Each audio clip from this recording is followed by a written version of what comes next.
शुरू करते हैं। तो चलिए अब हम इस टॉपिक को समझना शुरू करते हैं। तो हम देखते हैं कि आखिर भारतीय राष्ट्रीय कांग्रेस की स्थापना कब हुई, किसने की, जो कि हमारे एग्जाम के लिए महत्वपूर्ण है। तो मैं इसको आपको कहानी की तरह समझाऊंगा, जैसे कि पिछली वीडियो में मैं भी कहानी की तरह ही आपको समझाता रहा हूँ और आपका बहुत ही अच्छा रिस्पॉन्स रहा उन वीडियो पर भी। तो मैं इसे भी आपको कहानी की तरह समझाऊंगा, क्योंकि इससे क्या होगा कि आप इसे लिंक करेंगे और जल्दी याद कर लेंगे। आपको इसे रटने की जरूरत नहीं पड़ेगी और आप पूरी कॉन्सेंट्रेशन के साथ इस कहानी को सुनिए और इसके साथ लिंक करिए अपने आप को, तो आपको अच्छे तरह से समझ आएगा। तो ये कहानी शुरू होती है 28 दिसंबर 1885 से। तो कांग्रेस की स्थापना हुई थी 28 दिसंबर 1885 ईस्वी को। और इसके संस्थापक कौन थे, काफ़ी बार एग्जाम में पूछा गया है। तो एलन ऑक्टेवियन ह्यूम नामक एक व्यक्ति ने कांग्रेस पार्टी की स्थापना की थी सन 1885 ईस्वी में। इन्हें शॉर्ट फॉर्म में ए ओ ह्यूम में भी कहा जाता है, ए ओ ह्यूम। और ये कहाँ के निवासी थे? ये स्कॉटलैंड के निवासी थे। तो आखिर इन्होंने कांग्रेस पार्टी की स्थापना की क्यों? तो चलिए थोड़ी पीछे की स्टोरी मैं आपको बताता हूँ। तो जैसे कि आपको पता होगा, सन 1857 ईस्वी की क्रांति बहुत ही मशहूर है। तो सन 1857 ईस्वी के बाद क्या हुआ था कि भारत के कोने कोने पर अंग्रेजों के खिलाफ विद्रोह होने शुरू हो गए थे। मतलब स्वतंत्रता के लिए भारत के चाहे नॉर्थ साइड हो, साउथ में, ईस्ट में, वेस्ट में, हर जगह विद्रोह होने शुरू हो गए थे। तो ए ह्यूम ने क्या सोचा, क्यों ना एक पार्टी यानी एक संघ का गठन किया जाए जो पूरे भारत का प्रतिनिधित्व करे, और वो जैसे कुछ भी प्रॉब्लम हो तो वो हमें बताए, तो उसके बाद हम सुनेंगे। मतलब उन्होंने इसलिए नहीं किया था कि ये स्वतंत्रता दिलाए, उन्हें ये नहीं पता था कि यही कांग्रेस बाद जो आज एक चिंगारी है, बाद में एक आग का रूप धारण कर लेगी और भारत की स्वतंत्रता के लिए इसका एक अहम योगदान होगा। उन्होंने इस सोच के लिए नहीं किया था। उन्होंने ये पार्टी इसलिए बनाई थी ताकि जैसे पूरे भारत का कुछ भी बात हो तो हमें बताएं और हमें इसके बाद में सोचें और हमें इसे कैसे मैनेज करना है। इसलिए उन्होंने इस पार्टी को बनाया था। पर बाद में इसी पार्टी ने एक विकराल रूप धारण कर लिया और भारत की स्वतंत्रता के लिए एक अपना अहम योगदान दिया। ए यूं का सोचना था कि ये हमसे मतलब अर्जी करेंगे, याचिका करेंगे, फिर उसके बाद हम इसे हैंडल कैसे करेंगे ये हमारे ऊपर है। पर उन्हें ये नहीं पता था कि यही पार्टी बाद में भारत को स्वतंत्रता दिलाएगी। तो चलिए, आप आशा करता हूँ आपको थोड़ा इसके पीछे की कहानी समझ आई होगी। अब इसके बाद में हम समझेंगे तो आपको आसानी से समझ आएगा। तो इसकी स्थापना कहाँ पर हुई थी? तो जो पहला कांग्रेस का अधिवेशन हुआ था, ये बम्बई के, जैसे जो आज बॉम्बे है इसे पहले बम्बई कहा जाता था, इसलिए मैंने बम्बई लिखा है क्योंकि हर जगह ये बम्बई ही मेंशन है, जिसे आज बॉम्बे कहा जाता है। तो बम्बई के गोकुल दास तेजपाल संस्कृत विद्यालय में कांग्रेस का पहला अधिवेशन हुआ था। मतलब ये कह सकते हैं कि जो पार्टी की स्थापना हुई ये बम्बई के गोकुल दास तेजपाल संस्कृत विद्यालय में हुई थी। किसने की थी? एओ ह्यूम ने की थी। कब की थी? सन 1885 ईस्वी में की थी। उस समय के वायसराय कौन थे? तो उस समय के वायसराय थे लॉर्ड डफरिन। और दादा भाई नौरोजी ने इसका नामकरण भारतीय राष्ट्रीय कांग्रेस किया। तो जो ये ए यो ह्यूम है, इन्होंने इसका नाम रखा था भारतीय राष्ट्रीय संघ। क्या नाम रखा था? भारतीय राष्ट्रीय संघ। पर दादा भाई नौरोजी ने इसका नाम बदल कर रख दिया भारतीय राष्ट्रीय कांग्रेस। बहुत ही इंपॉर्टेंट है, किसने इसका नामकरण किया ये पूछा जाता है। तो भारतीय राष्ट्रीय कांग्रेस का नामकरण दादा भाई नौरोजी ने किया, जिसका पहला नाम क्या था? भारतीय राष्ट्रीय संघ। और ये जो दादा भाई नौरोजी हैं, इन्हें grand old man of India भी कहा जाता है। काफ़ी बार पूछा गया है, grand old man of India किसे कहा जाता है? दादा भाई नौरोजी को। और एक एक्स्ट्रा फैक्ट मैं आपको बता दूं कि ये ब्रिटेन में इन्होंने चुनाव जीता था और चुनाव जीतकर वहाँ की संसद में पहुँचने वाले पहले एशियाई थे। पहले भारतीय नहीं, पहले एशियाई जिन्होंने ब्रिटेन में जाकर चुनाव जीता और वहाँ की संसद में पहुँचे थे, इसलिए काफ़ी इंपॉर्टेंट है। तो चलिए आगे देखते हैं। ये कुछ प्रमुख बयान हैं जो कि एग्जाम में पीसीएस लेवल तक पूछे गए हैं, इसलिए मैंने इसे इंक्लूड कर लिया ताकि अगर आप ये वीडियो देख रहे हैं और किसी भी एग्जाम की तैयारी कर रहे हो तो आपका क्वेश्चन गलत नहीं होना चाहिए। इस मकसद से मैंने ये वीडियो को बनाया है। तो ये कुछ प्रमुख बयान हैं जो कि काफ़ी बार पूछे गए हैं, तो इसलिए मैंने सोचा इसे भी मेंशन कर देता हूँ। तो सबसे पहले देखते हैं फिरोज शाह मेहता। इन्होंने कहा था कि कांग्रेस की आवाज़ जनता की आवाज़ नहीं है। इन्होंने ऐसा क्यों कहा था? क्योंकि ये जो पार्टी बनी थी एक तो पहले अंग्रेजी ने बनाई थी। उन्होंने ये नहीं सोचा था ना कि आगे जाके यही पार्टी स्वतंत्रता दिलाएगी, आगे जाके ये सब व्यक्ति उनसे जुड़े। पर शुरुआत में इन्होंने ये बयान दिया था कि कांग्रेस की जो आवाज़ है ये जनता की आवाज़ नहीं है। क्योंकि जो ये पार्टी थी, आगे हम पढ़ेंगे कि जो शुरुआत में जो पहला अधिवेशन हुआ था उसमें सिर्फ 72 प्रतिनिधि जुड़े थे, मतलब सिर्फ 72 मेंबर थे, वो बहुत ही कम। तो इन्होंने इसलिए कहा था कि जो कांग्रेस की आवाज़ है ये पूरी जनता की आवाज़ नहीं है, ये कुछ लोगों की ही आवाज़ है। उसके बाद जो समय के गवर्नर जनरल थे, मैंने आपको बताया जो वायसराय थे डफरिन, उन्होंने कहा था ये कि सूक्ष्मदर्शी अल्पसंख्यकों की संस्था है। सूक्ष्मदर्शी अल्पसंख्यकों की संस्था है, ये काफ़ी बार एग्जाम में पूछा गया है कि सूक्ष्मदर्शी अल्पसंख्यकों की संस्था किसने कहा था? ये डफरिन ने कहा था। तो अगला बयान है अरविंदो घोष का, ये भी काफ़ी इंपॉर्टेंट है। ये कहते हैं कि कांग्रेस जो है ये भीख मांगने वाली संस्था है। इन्होंने ऐसा क्यों कहा? तो जैसा कि मैंने आपको पीछे बताया ना कि एओ ह्यूम ने पार्टी का गठन ही इस मकसद से किया था ताकि कुछ मेंबर हों और ये पूरे भारत का प्रतिनिधित्व करें और कुछ कोई भी बात हो तो ये हमारे आगे रिक्वेस्ट करें, फिर उसके बाद हम देखेंगे इसे हैंडल कैसे करना है। मतलब जो जगह जगह पे विद्रोह हो रहे हैं उन्हें दबाया जा सके और हम कह सके कि हम आपकी बात को सुन रहे हैं, पर उस बात को सुना ना जा सके, बस हैंडल एक कहने की बात है कि वो कहा जा सके कि पूरे भारत की ये पार्टी प्रतिनिधित्व कर रही है और हम आपकी बात सुन रहे हैं। मतलब उसे कैसे हैंडल करना है ये अंग्रेज ही देखते थे। इसीलिए मतलब ये जो सरकार के आके रिक्वेस्ट करते थे, इसीलिए उन्होंने कहा था कि जो कांग्रेस है ये भीख मांगने वाली संस्था है, ये संघर्ष करना नहीं चाहती। उसके बाद आगे हम देखते हैं गांधी। गांधी जी ने कहा था कि कांग्रेस को अब समाप्त कर देना चाहिए। ये जो बयान दिया था, ये गांधी जी ने ये दिया था सन 1947 ईस्वी के बाद, मतलब जब आज़ाद हो गई थी, भारत आज़ाद हो गया था, उसके बाद उन्होंने ये बयान दिया था कि कांग्रेस को अब समाप्त कर देना चाहिए, क्योंकि जिस मकसद के लिए कांग्रेस बनी थी उसका मकसद पूरा हो गया है, इसलिए अब कांग्रेस को समाप्त कर देना चाहिए। पर कांग्रेस इतनी फेमस हो चुकी थी उस समय भारत में, इसलिए उन्होंने बाकी लोगों ने, जो बाकी मेंबर थे, उन्होंने इसको समाप्त नहीं किया। पर गांधी जी का कहना था कि कांग्रेस को समाप्त कर देना चाहिए। ये कुछ प्रमुख बयान थे जो कि एग्जाम में पूछे जाते हैं, इसलिए मैंने इसे कवर किया, आप इन्हें याद रखना।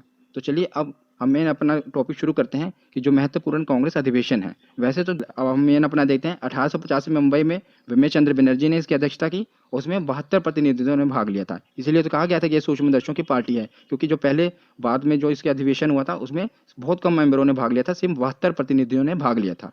और दूसरा कलकत्ता में हुआ, जिसमें दादा भाई नौरोजी ने भाग लिया। तीसरा मद्रास में, जिसमें बदरुद्दीन तैयब ने। इससे क्या पूछा जाता है कि जो कांग्रेस के पहले मुस्लिम अध्यक्ष कौन थे, तो कांग्रेस के पहले मुस्लिम अध्यक्ष कौन थे? बदरुद्दीन तैयब। ये क्वेश्चन इतना बार पूछा गया कि पूछ पूछ के घिसा दिया गया इस क्वेश्चन को कि पहले मुस्लिम अध्यक्ष कौन थे, तो बदरुद्दीन तैयब थे। नेक्स्ट देखते हैं 1888 में इलाहाबाद में हुआ, जॉर्ज यूल इसके अध्यक्ष थे और ये पहले अंग्रेज अध्यक्ष थे।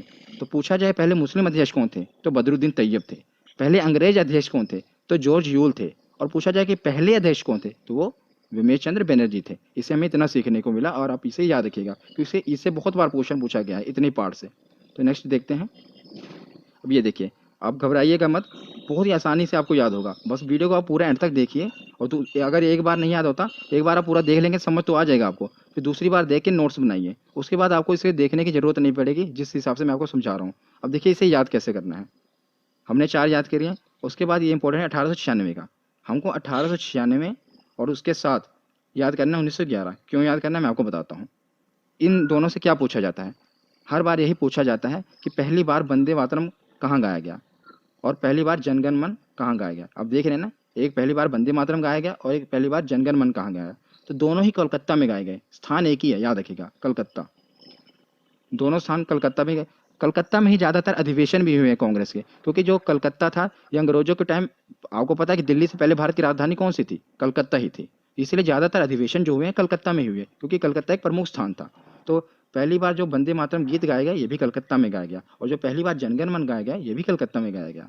और जो पहली बार वंदे मातरम गाया गया ये किसकी अध्यक्षता में गाया गया, ये बहुत बार पूछा गया है। तो ये रहमतुल्लाह सयानी की अध्यक्षता में गाया गया, याद रखिएगा किसकी अध्यक्षता में गाया गया, रहमतुल्लाह सयानी की अध्यक्षता में पहली बार वंदे मातरम गाया गया, तो ये कलकत्ता में गाया गया। और 1911 में कलकत्ता में ही विशन नारायण धर की अध्यक्षता में जनगण मन गाया गया। तो ये दो आपको लिंक करके रखने हैं, 1896 और 1911, इन दोनों को इकट्ठा याद करना है कि पहली बार वंदे मातरम ये भी कलकत्ता में गाया गया, पहली बार जनगण मन ये भी कलकत्ता में गाया गया। और जो वंदे मातरम के अध्यक्ष थे रहमतुल्लाह सयानी थे, और जनगण मन के अध्यक्ष कौन थे, विशन नारायण धर। ये दो याद हो गए। और तो अब हम देखते हैं 1916, ये कहाँ पर हुआ, लखनऊ में। और अंबिका चरण मजूमदार, वेरी वेरी इंपॉर्टेंट, ये भी पूछा भी गया था इसलिए इसको इंक्लूड किया है। 1916 में लखनऊ में अंबिका चरण मजूमदार अध्यक्ष थे। ये क्यों पूछा जाता है ये भी मैं आपको बताता हूँ, क्योंकि इस समय जितने भी विभाजन हुए थे ना, जैसे मैंने आपको बताया था अभी पीछे हमने पढ़ा ना कि 1907 में क्या हुआ था, कांग्रेस का विभाजन हो गया था। और 1916 मतलब 9 सालों बाद क्या हुआ, जितने भी विभाजन हुए थे, जैसे 1906 में क्या हुआ था, मुस्लिम लीग बट गई थी। मतलब मैंने आपको बताया नहीं इसमें, मैंने पिछली वीडियो में बताया हुआ था कि जो मुस्लिम लीग की स्थापना हुई थी 1906 ईस्वी में हुई थी, ठीक है ना, अब बता देता हूँ। तो और जो नरम दल गरम दल हैं इनकी विभाजन हुआ था 7 में। तो क्या हुआ कि 1916 में ये जितने भी दल थे सब एकजुट हो गए। अब यहाँ पर आप देखेंगे ना, यही पूछा जाता है कि सब दल जो थे इनका समझौता कब हुआ, जैसे मुस्लिम लीग, कांग्रेस, नरम दल और गरम दल, सबके मध्य में समझौता हो गया, मतलब सब आपस में एकजुट हो गए। कब, 1916 में। इस इसमें क्वेश्चन क्या बना था अभी कि ये किसकी अध्यक्षता में एकजुट हुए थे, तो अंबिका चरण मजूमदार की अध्यक्षता में ये एकजुट हुए थे। अब मैं अगर आपको बता दूं ये इतना इंपॉर्टेंट है, इसलिए मैं आपको इसको याद करने की ट्रिक भी बता सकता हूँ इसमें। जैसे आप देखेंगे ना, अध्यक्ष कौन थे, अंबिका चरण मजूमदार। इसको आप थोड़ा रिलेट करेंगे, जैसे अंबिका चरण मतलब माँ अम्बे के चरण में गिर के, आप इसको ऐसे याद कर सकते हैं कि माँ अम्बे के चरण में गिर के जितनी भी पार्टियां थी ये एकजुट हो गई। माँ अम्बे के चरण में गिर के जो पार्टियां थी वो एकजुट हो गई। उन्होंने माँ अम्बे के चरण में गिर के ये कसम खाई कि अब हम एकजुट हो जाएंगे, मतलब एकता में रहेंगे, ठीक है ना। ये इंपॉर्टेंट इसलिए मैंने आपको थोड़ा ट्रिक से बता दिया क्योंकि ये अभी पूछा भी गया था। तो उसके बाद अगले साल 1917, ये काफ़ी इंपॉर्टेंट क्यों है, इसका अधिवेशन भी लखनऊ कलकत्ता में हुआ, सॉरी कलकत्ता में हुआ, ज़्यादातर मैंने आपको बताया ना कलकत्ता में ही हुए हैं। और इसकी अध्यक्षता किसने की थी, तो एनी बेसेंट ने की थी। ये क्यों इंपॉर्टेंट है, क्योंकि ये प्रथम महिला अध्यक्ष थी। अब थोड़ा हम रिपीट करते हैं। पहले मुस्लिम अध्यक्ष कौन थे, बदरुद्दीन तैयब थे। तो और उसके बाद पहले अध्यक्ष कौन थे, तो विमेश चंद्र बनर्जी थे। पहली महिला अध्यक्ष कौन थी, तो एनी बेसेंट थी। इसमें काफ़ी कंफ्यूजिंग है एक ये चीज़ में कि पहली महिला अध्यक्ष और पहली भारतीय महिला अध्यक्ष, ये देखें जैसा कि आप ये देख रहे हैं 1925 में कानपुर में जो अधिवेशन हुआ था उसमें सरोजिनी नायडू अध्यक्ष थी और ये पहली भारतीय महिला अध्यक्ष थी।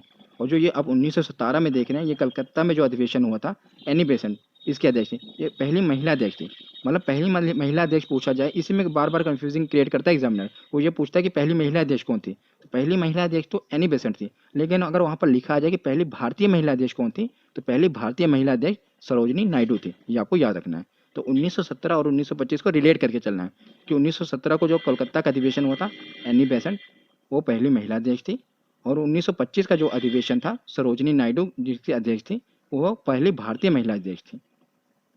तो 1916, 1917 और 1925 ये तीनों हमने याद किए। अब ये बचे 1920 और 24, ये भी काफ़ी इंपॉर्टेंट है। मैंने इंपॉर्टेंट इसमें कवर किए हैं, इसलिए बताने की कोई ज़रूरत नहीं है कि ये भी इंपॉर्टेंट है, ये भी इंपॉर्टेंट है, क्योंकि जो जो इंपॉर्टेंट है मैंने वो सभी कवर किए हैं। मैंने आपको बताया था ना कि 50 से ज़्यादा है, लेकिन जो जो इंपॉर्टेंट है मैंने उन्हीं के कवर किया, क्योंकि एक किसी न किसी में एग्जाम में पूछे गए हैं। तो जो 1920 का हुआ था, ये नागपुर में हुआ था। कब, कहाँ पर हुआ था, नागपुर में। वीर राघवाचारी इसके अध्यक्ष थे। तो अगर आप थोड़ा लिंक करें, मैंने जब आपको महात्मा गांधी जी का पूरा बताया था वीडियो में, गांधी इसका टाइम अगर आप याद करेंगे तो उस समय क्या हो रहा था, 1920 ईस्वी में असहयोग आंदोलन हो रहा था ना। गांधी जी ने असहयोग आंदोलन कब किया था, मैंने उस समय भी आपको बताया था। तो गांधी जी ने 1920 ईस्वी में असहयोग आंदोलन किया था। ये 1920 ईस्वी की बात है, ये नागपुर में इसका अधिवेशन हुआ और वीर राघवाचारी इसके अध्यक्ष थे। क्योंकि असहयोग आंदोलन अंग्रेजों के खिलाफ हो रहा था, तो कोई वीर व्यक्ति ही चाहिए ना जो इसके खिलाफ अध्यक्षता रखे। तो वीर राघवाचारी थे वो, उन्होंने इसके वो अध्यक्ष बने थे। तो इस समय क्या हुआ था, असहयोग प्रस्ताव पारित हुआ था। तो उसी के बाद गांधी जी ने असहयोग आंदोलन किया था। वो पारित कहाँ हुआ था, इसी अधिवेशन में हुआ था। और इसमें दो चीज़ें हुई थी, और कांग्रेस के जो संविधान में परिवर्तन हुआ था। अलग अगर कोई गठन, कोई भी संगठन बन रहा है तो ऐसे कैसे चलता है, कोई ना कोई संविधान, कोई रूल रेगुलेशन चाहिए ना। तो जो कांग्रेस का संविधान था उसमें परिवर्तन हुआ था। परिवर्तन क्या हुआ था, मैं आपको नॉलेज के लिए बता देता हूँ। इसमें ये परिवर्तन हुआ था कि इसमें यह हुआ था कि अगर कोई भी 21 वर्ष की आयु वाला व्यक्ति अब कांग्रेस का अध्यक्ष बन सकता है। और उसको बनने के लिए उसे क्या होना करना पड़ेगा, 25 पैसे का चंदा देना पड़ेगा। तो दो कंडीशन थी, एक तो उसे 25 पैसे का चंदा देना पड़ेगा, एक तरह आप एंट्री फीस समझ लीजिए। 25 पैसा चंदा देकर, और उसकी आयु 21 वर्ष की होनी चाहिए। तो अगर वो 21 वर्ष का है और 25 पैसा चंदा देता है तो कांग्रेस पार्टी का मेंबर बन सकता है, ठीक है ना। तो कांग्रेस पार्टी के संविधान में परिवर्तन हुआ था और असहयोग प्रस्ताव पारित हुआ था। इसे तो याद रखना मुश्किल नहीं है, मैंने आपको बताया ना 1920 ईस्वी में हुआ, क्योंकि 1920 ईस्वी में ही असहयोग आंदोलन हुआ, काफ़ी फेमस था, तो आपको याद होना चाहिए। और वीर, मैंने कहा ना, कोई असहयोग आंदोलन अंग्रेजों के खिलाफ हुआ था, कोई वीर व्यक्ति ही चाहिए, तो उसकी अध्यक्षता वीर राघवाचारी ने की। बाकी मैंने आपको बताया कि संविधान में परिवर्तन भी इसी समय हुआ था और असहयोग प्रस्ताव यहाँ पर पारित हुआ था। पारित होने के बाद आंदोलन हुआ था, ठीक है। उसके बाद आता है 1926, मोस्ट इंपोर्टेंट। ये क्वेश्चन तो इतनी बार पूछा गया, इतनी बार पूछा गया, कहने की कोई हद नहीं है कि 1924 का जो अधिवेशन है ये क्यों फेमस है, क्योंकि महात्मा गांधी ने इसकी अध्यक्षता की थी। और याद रखिएगा पूरे जीवन काल में महात्मा गांधी ने सिर्फ एक ही बार अध्यक्षता की थी कांग्रेस की, वो ये थी बेलगांव में की थी। बेलगांव कहाँ में है, कर्नाटक में है। तो बेलगांव में महात्मा गांधी ने अध्यक्षता की थी, कितनी बार, सिर्फ एक ही बार।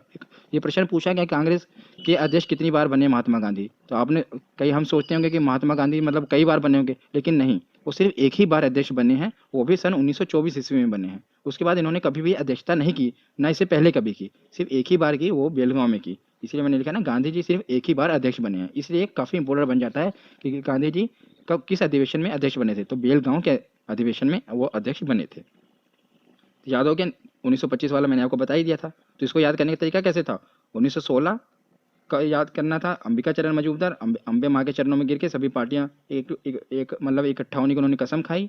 उसके बाद 1917 और 1925 को इकट्ठा याद करना है, क्योंकि ये पहली महिला अध्यक्ष थी और ये पहली भारतीय महिला अध्यक्ष थी। और 1920 वाला कोई वीर ही करेगा सहयोग आंदोलन, और महात्मा गांधी एक ही बार बने।